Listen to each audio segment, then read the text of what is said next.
আমাকে সবাই জিজ্ঞেস করছে পরিবর্তনটা কি, সবাই জিজ্ঞেস করছে পরিবর্তন যাত্রা মানে কি।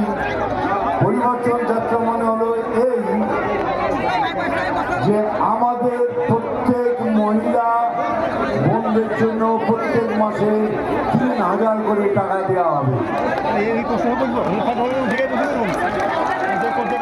সে কংগ্রেস হোক, কমিউনিস্ট হোক, টিএমসি হোক, বিজেপি হোক, হিন্দু হোক, মুসলমান হোক, সবাই মহিলা বোনদের জন্য ৩,০০০ টাকা